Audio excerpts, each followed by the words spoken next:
Mr. Laurenti Jogi. Direk Loren, go ahead. Magandang hapon po sa inyong lahat.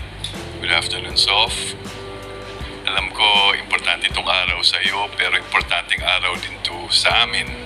Okay? Very appropriate itong lugar kung nasan tayo ngayon. We normally don't hold it here, but we felt, as recommended by the team, this is a very important home for you. This is a very important studio para sa iyo. Kaya dito natin kinaganap itong importanteng event na ito. I'd like you to know na sobrang importante yung pagkapanalo mo. Yung pagiging recognized mo bilang unang Asyano at bilang unang Pilipino sa entablado sa Amerika. Tulad ng kanta mo kanina, hindi lang pangarap mo yun, pangarap yun ng milyong-milyong Pilipino na makita na isa nilang kababayan ay maitaguyod at maitayo ang bandera ng lahat na nangangarap na mga awit, lahat na nangangarap na Pilipinong mahusay ang Pilipino at pinatunayan mo yun sa front nyo. And every time you sing on stage, siyempre, umahanga sila sa galing ng boses mo. But more than that, yung boses mo, nag-iba na yung meaning ng boses mo. Diba? Kumapal na siya dahil sa lahat ng hirap na dinaanan mo, na yung pala ay importante para lalong mapatibay ang pagkatao mo at para maging mas matamis ang tagumpay na matatanggap mo. And as I said, it was not only your dream, it was the dream of every Filipino artist to prove to the world continuously na mahusay ang mga awit na Pilipino. At maraming salamat dahil ikaw ang bagong simbolo ng mga pangarap na yon. And I know in our hearts na nakita rin namin, umuwi ka dito, pwede ka naman nanatili doon, but you opted also to be coming here, to be sharing your victory, to be celebrating with your countrymen, mga kababayan natin dito, at patuloy na pinapakita sa lahat na kung nagawa ko, kaya rin. Kaya nyo rin yan. And thank you, thank you, thank you. You may not feel it right now, but you will change a lot of lives with that achievement that you did. And thank you for not giving up.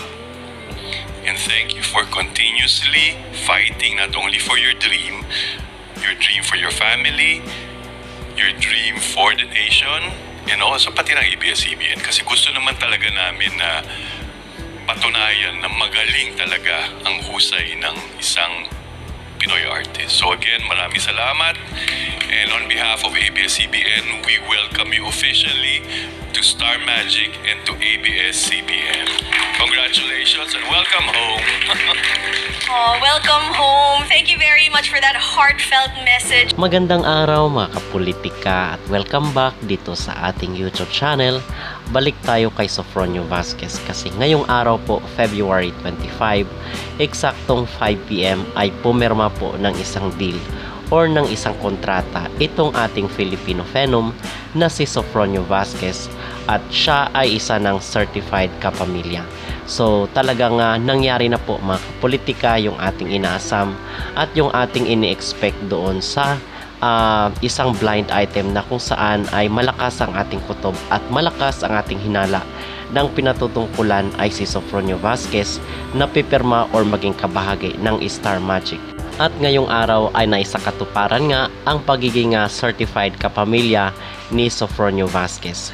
At pero mga kapolitika, yung aking duda dito ay talagang inoferan ng ABS-CBN itong si Sofronio Vasquez kasi ang sabi dito ni Direk Loren ay meron naman daw chance na mamalagi itong si Sofronio doon sa Amerika, pero mas pinili daw ni Sofronio na dito sa Pilipinas.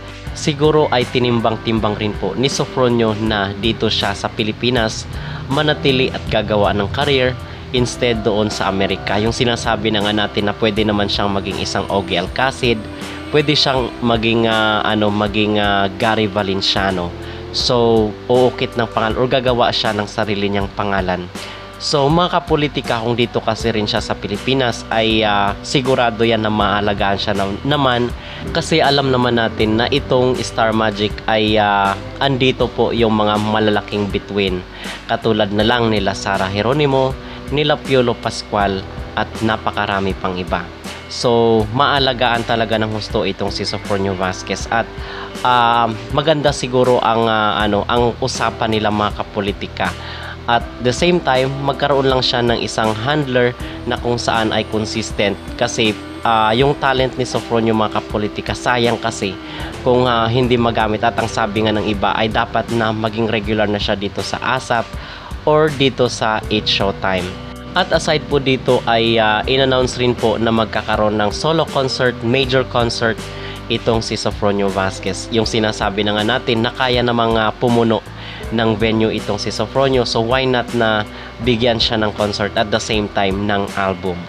So mga kapolitika, sana lang ay huwag sayangin ni Sofronio Vasquez itong pagkakataon na ibinigay sa kanya ng Star Magic.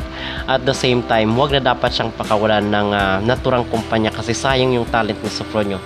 Nasa 32 years old na siya, so basically ay hindi siya katulad ng ibang artista katulad nila Sara Geronimo at nung iba pang mga singers na kung saan is nagsimula yung kanilang career, bata pa lang sila or medyo teenager pa. Si Sofronio nasa 30s na. So but otherwise is wala namang ano doon, basta ang importante dito ay mapangalagaan talaga at yung consistency mga kapolitika, kasi ang sabi rin dito ni Direk Loren ay nagustuhan niya na yung boses ni Sofronio dahil kumapal na. So meron ng something dito sa, although maganda naman talaga rin ang boses ni Sofronio even before, but mas nagustuhan daw na Direk Loren ang kanyang boses ngayon. Okay? So ano ang inyong maging reaksyon dito mga kapolitika sa pag-sign ng contract ni Sofronio? Sa tingin nyo ba ay mapapangalagaan ang career ni Sofronio dito sa Star Magic? At kayo ba ay natutuwa na si Sofronio Vasquez ay under na ng naturang kumpanya dito bilang isang certified kapamilya? Mag-comment down below at huwag kalimutang mag-like at mag-subscribe na rin kayo para updated kayo sa ating mga latest issue.